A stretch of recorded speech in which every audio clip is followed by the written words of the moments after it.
جارية لعبت أدوارا عديدة داخل الدولة العباسية.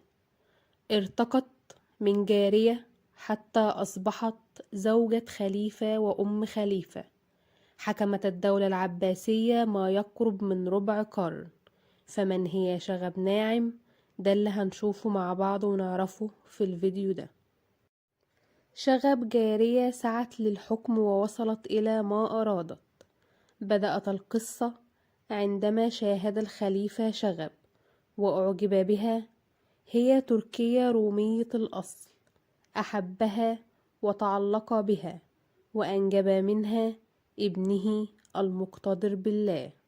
كانت تلاحق الخليفة في أي مكان يذهب إليه وتفتعل له المشاكل حتى أسماها شغب. كانت شغب تتخلص من أي جارية يعجب بها الخليفة باستخدام السم، فقتلت الكثير من نساء القصر بمساعدة الجارية الملازمة لها. قامت بقتل قطر الندى بنت أحمد ابن طولون ودريرة والجارية فتنة أم القاهر بالله، والتي كان يحبها الخليفة حبا كبيرا. وعندما توفيت أرثاها الخليفة شعرا. بعد وفاة الخليفة المعتضد بالله تولى ابنه المكتفي بالله الحكم، لكنه توفى بعد 6 سنوات فقط، وتسلم الحكم من بعده المقتدر بالله ابن شغب ناعم، وكان عمره 13 عام فقط. ولكن شغب هي من حكمت في الحقيقة الدولة العباسية وليس ابنها، فتحكمت في الوزراء والقضاة والجيش.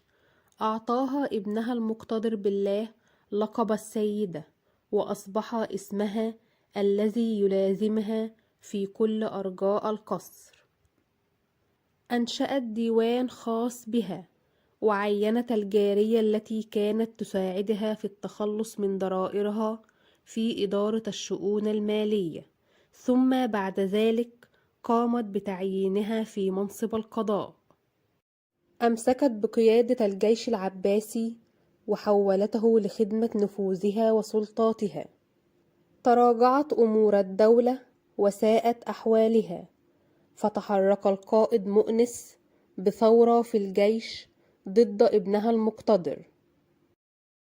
أثناء الثورة قتل المقتدر وتسلم الخليفة القاهر الحكم، فاعتقلها الخليفة القاهر وقام بحبسها وتعذيبها انتقاما منها لما فعلته في والدته.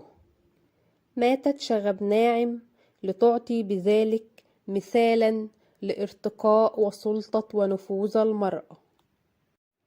أتمنى يكون الفيديو عجبكم. من فضلكم كل اللي يشوف الفيديو يعمل اشتراك للقناة ولايك وكومنت ويفعل الجرس، واستنوا الفيديوهات الجاية. معايا أنا هنا علي في زي التاريخ ما بيقول.